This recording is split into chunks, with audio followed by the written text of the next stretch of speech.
The black hole film की कहानी Charlie नाम के एक ऐसे शख्स की है जो कि एक ऑफिस वर्कर था। एक दिन वो अपने ऑफिस में अकेले नाइट शिफ्ट पर होता है। वह हमें अपने हाथों को प्रिंटर के बटन पर जोर जोर से मारते हुए दिखता है। उसके इस हाव भाव से हमें पता चलता है कि चार्ली काफी फ्रस्ट्रेशन में है और शायद अपने इस जॉब से खुश नहीं है।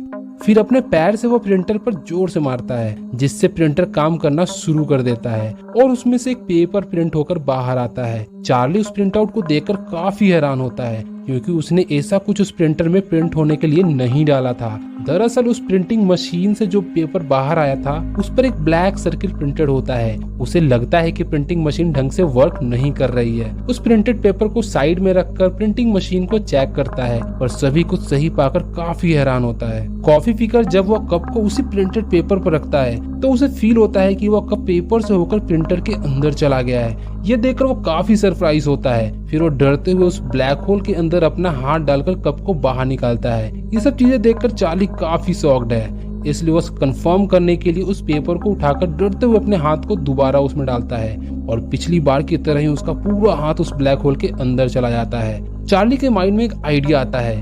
वो सोचता है कि अपने इस इन्वेंशन से वो काफी कुछ कर सकता है, इसलिए वो वेंडिंग मशीन के पास जाकर उस पेपर को वेंडिंग मशीन के गेट पर रखता है और अपने हाथ को वेंडिंग मशीन के अंदर डालकर कुछ चॉकलेट बाहर निकालकर खाने लगता है। मतलब कि उस प्रिंटेड पेपर के ऊपर जो ब्लैक पार्ट प्रिंटेड था वो एक तरह से होल का काम कर रहा था। फिर चार्ली अपने चारों ओर देखने लगता है कि अब वो अपने इन्वेंशन से क्या क्या कर सकता है। तभी उसकी नजर लॉकर रूम के ऊपर जाता है। उस ब्लैक होल की हेल्प से वो लॉकर रूम का गेट खोलकर अंदर पड़े तिजोरी के पास जाता है और तिजोरी के गेट पर उस प्रिंटेड पेपर को चिपका देता है। फिर उसके अंदर अपना हाथ डालकर तिजोरी में रखे पैसे को निकालना शुरू कर देता है। बहुत सारा पैसा निकालने के बाद उसका हाथ तिजोरी में पूरी तरह से पहुंच नहीं पाता है, इसलिए वो बिना कुछ सोचे समझे बचे हुए पैसे निकालने के लिए खुद तिजोरी के अंदर घुस जाता है और उसके अंदर घुसते ही वो पेपर तिजोरी से अलग होकर नीचे गिर जाता है और वह शख्स हमेशा के लिए उस तिजोरी के अंदर